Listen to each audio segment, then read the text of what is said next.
الرحیم الصلاۃ والسلام علیک یا رسول اللہ وعلی آلک و صحابک یا حبیب اللہ۔ سورۃ الہود، سورہ ہود ترتیب کے لحاظ سے 11ویں نمبر پہ ہے۔ ہود کے معنی توبہ کرنے والے ہیں اور ہود ایک پیغمبر بھی گزرے ہیں قوم عاد کی طرف، اور اس سورت کا اس لیے ہود نام رکھا گیا ہے، ہدایت والے۔ اور اس سورت کے بارے میں آپ صلی اللہ علیہ وسلم کو فرمایا شیبتنی سورۃ ہود، سورہ ہود نے مجھے بوڑھا کر دیا۔ سیرت کی کتابوں میں احادیث میں ہے کہ آپ صلی اللہ علیہ وسلم کی وفات کے وصال کے وقت آپ کے داڑھی یا سر کے بال بمشکل 3 یا 4، کوئی 3 کوئی 4 کوئی 5 کہتا ہے، اتنے سفید تھے۔ اور بالوں کا سفید ہونا یہ کوئی بڑھاپے کی علامت نہیں، کسی اور وجہ سے بھی ہو سکتے ہیں، لیکن اکثر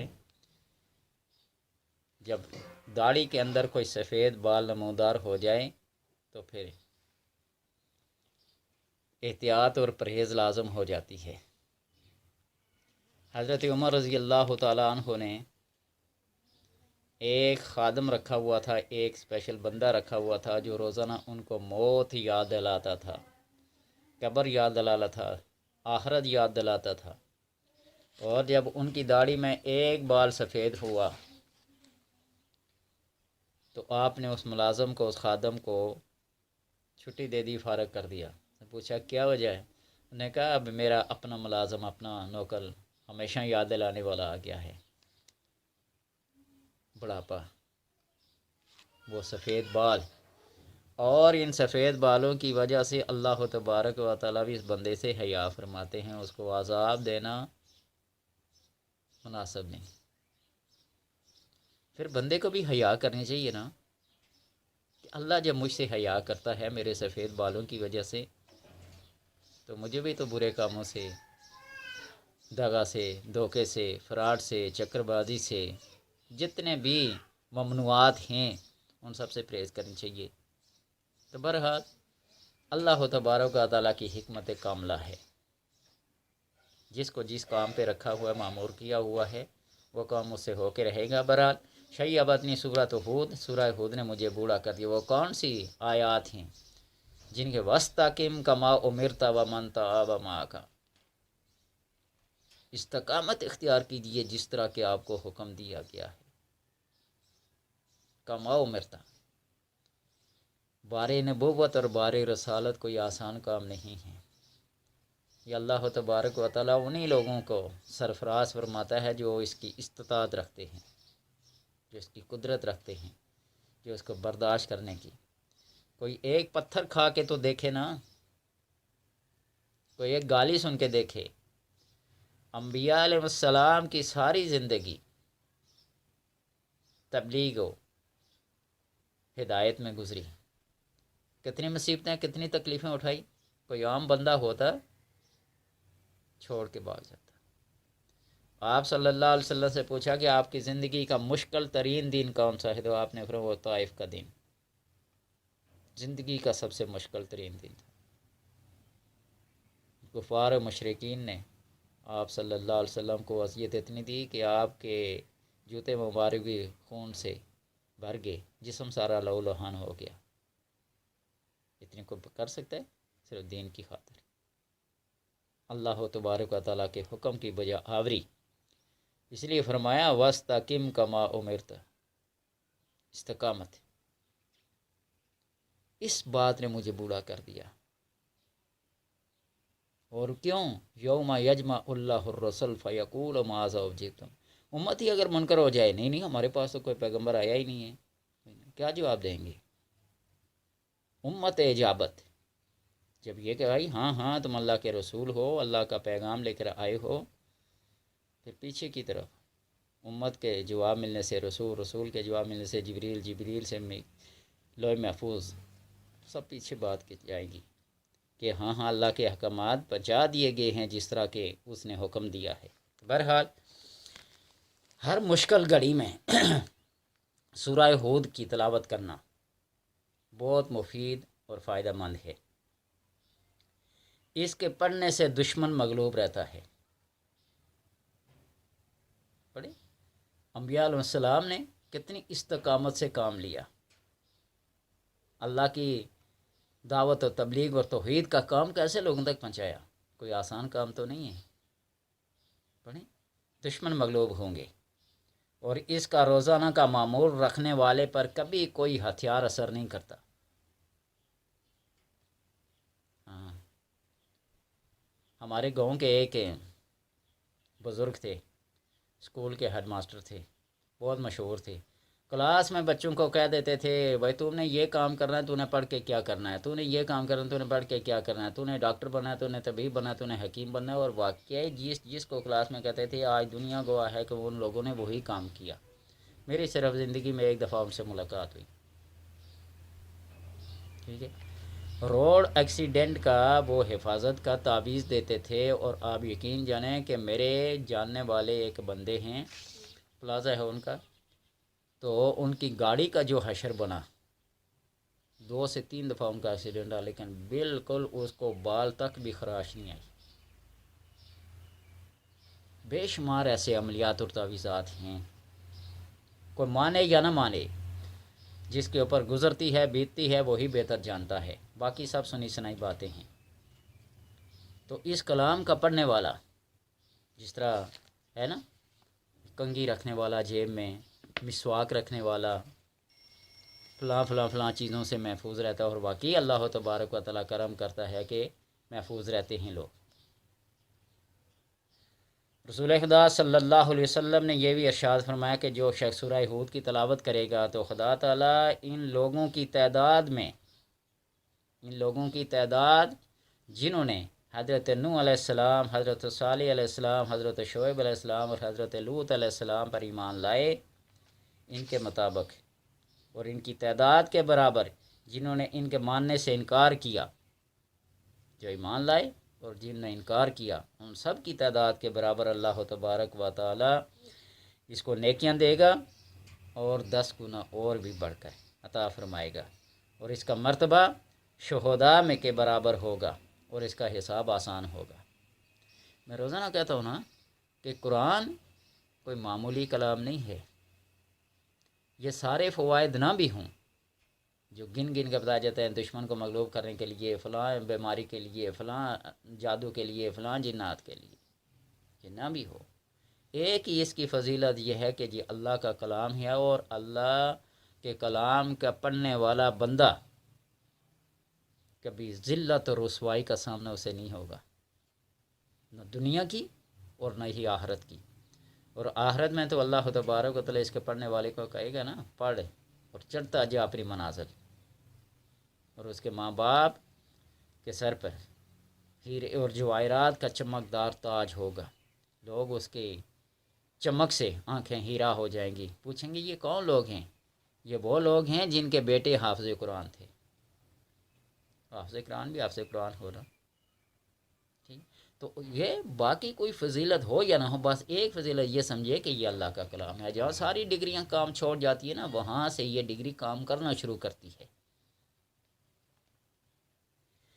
اگر کوئی صورت ہود کو ہرن کی چمڑی پر لکھ کر اپنے پاس رکھے تو خدا تعالیٰ اسے ایسی ہیبت عطا کرے گا کہ ہر جن و انس اس سے خوف کھائے، اور اس کے نزدیک کوئی کھڑا نہ ہو سکے۔ ہیبت ہوتی ہے نا، پہلے بھی کسی ویڈیو میں بتایا تھا نا کہ سورہ اخلاص کے پڑھنے والا اللہ تبارک و تعالیٰ غائبانہ طور پہ اس کے ساتھ جنات کو، موکلات کو، ملائکہ کو مسلط کر دیتے ہیں، وہ اس کی ہر جگہ نگرانی کرتے ہیں، ہر جگہ نگرانی کرتے ہیں، ہر جگہ حفاظت میں رکھتے ہیں۔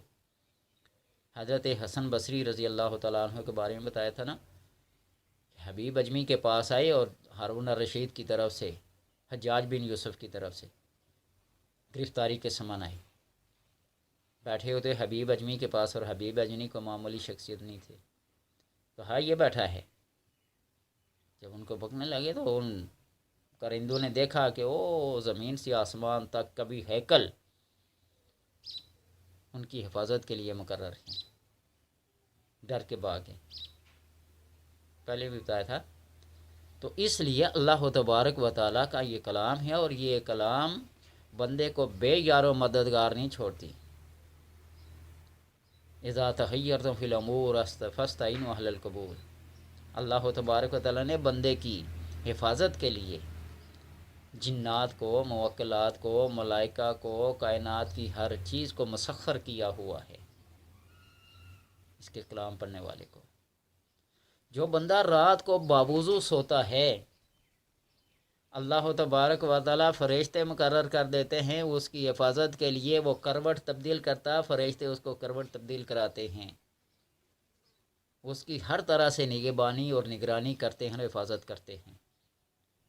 باقی وہ کوئی پڑھے یا نہ پڑھے، صرف باوضو لیٹنے سے یہ کتنا کرم ہے۔ اور جو کلام پڑھ کر سوئے گا، سنا ہوگا نا، اتنے غلام آزاد کر کے سو، اتنے حج کر کے سو، اتنے جناب قرآن پڑھ کے سویا کرو، یہ کوئی معمولی فضیلت تو نہیں ہے۔ ایک سورہ اخلاص کو 3 دفعہ پڑھنے سے ایک قرآن پڑھنے کا ثواب ہے۔ تو یہ اس کی کلام ہے۔ اس کے ساتھ جس نے عشق رکھا، محبت رکھا، عشق و محبت جس نے اپنے دل کے اندر پیوست کر لی، قرآن کی، اللہ کی، رسول کی، احکامات شرعی کی پابندی جس نے کر لی، تو اللہ تبارک و تعالیٰ اس بندے کو اپنے ربانیین کی فہرست میں شامل کر دیتا ہے۔ وہ میٹرک کی کسی کتاب میں انگریزی میں ابو بن ادم کی سٹوری سمری پڑھی ہوگی کہ فرشتے اس کے پاس آتے ہیں اور ٹاپ آف دی لسٹ اس کا نام ہوتا ہے اللہ کے مقرب بندوں میں۔ تو بات یہ ہے کہ اس کلام کو پڑھنے میں کوئی نہ تھکاوٹ ہے، نہ کوئی پریشانی ہے، بلکہ پریشانیوں کو دور کرنے والی ہے۔ اگر کوئی سورہ ہود کو زعفران اور عرق گلاب سے لکھ کر پانی میں گھول کر 3 دن تک پیے صبح کے وقت، تو اللہ تبارک و تعالیٰ اس کے دل میں نورانیت کو ظاہر کر دیتا ہے۔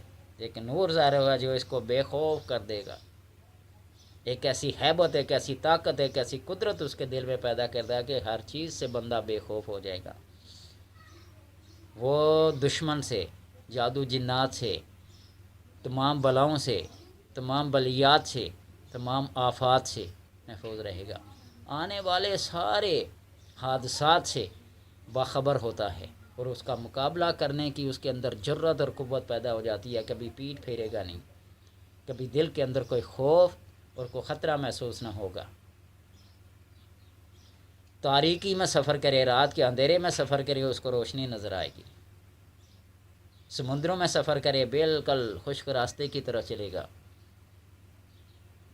جن و انسان ہر چیز پہ اس کی ہیبت طاری ہوگی، اس کا کوئی نقصان نہ کر سکیں گے۔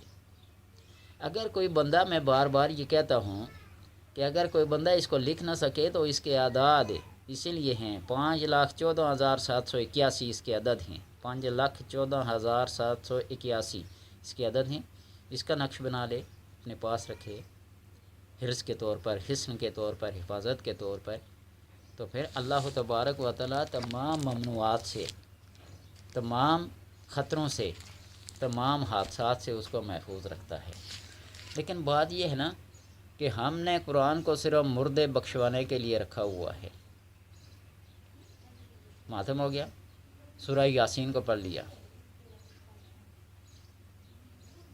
بیٹھ کے، ختم کرا لیا۔ قرآن کا ختم نہیں کرائیں گے، سورہ یاسین کا ختم، سورہ مزمل کا، باقی کلام کس کی ہے؟ قرآن کا ایک ایک حرف، ایک ایک جز، ایک ایک آیت وہی حیثیت رکھتی ہے جو پورے قرآن کی ہے، چاہے وہ سورہ یاسین ہو۔ فضیلتیں اپنی اپنی، اہمیت اپنی جگہ پہ، لیکن قرآن قرآن ہے۔ اگر اس لحاظ سے دیکھا جائے تو 500 اور کچھ آیات بنتی ہیں جو احکامات پہ مبنی ہیں، باقی سارے کا تو سارا تو ثواب کے لیے، برکت کے لیے ہے۔ حج، زکوٰۃ، عمرہ، لین دین، معاملات، نکاح، طلاق وغیرہ، یہ 500 اور کچھ آیات ہیں جو احکامات پہ مبنی ہیں، باقی کیا ہے؟ تو اس لیے الحمدللہ سے لے کر والناس تک قرآن بسم اللہ الرحمن الرحیم سے شروع ہوتا ہے نا، بسم اللہ الرحمن الرحیم، اور آخر ختم ہوتا ہے من الجنۃ والناس، یعنی بے سے شروع ہو کر سین تک ختم ہو جاتا ہے۔ اور بے اور سین کو ملائے نا تو بس بنتا ہے. بس قرآن ہی تمہارے لیے بس ہے، اس کے علاوہ اور کوئی نہیں ہے. اس کے اوپر بس کر دو، اسی کے اوپر سب بھروسہ کر لو. بے اور سین کو ملاؤ نا بس بنتا ہے، اس کے علاوہ کچھ نہیں ہے. سمجھے نا؟ تو اس لیے اللہ تبارک و تعالی توفیق دے قرآن کو پڑھنے کی، اس پہ عمل کرنے کی، اور ان کے جو فضائل اور جو خواص اور جو فضیلتیں بیان کی جاتی ہیں یہ اپنی جگہ مسلم. ان کی برکت کو سمیٹنے کے لیے انسان کے دل میں کوئی لالچ پیدا ہو جائے، کوئی طمع پیدا ہو جائے، تاکہ کم از کم اس قرآن کو قرآن سمجھ کے ہاتھ میں تو پکڑ لینا. یہ قرآن ہے، اس کو پکڑنا، اس کو دیکھنا ہی باعث برکت اور باعث ثواب ہے. اللہ تبارک و تعالیٰ توفیق دے اس کے ساتھ عشق و محبت رکھنے کی.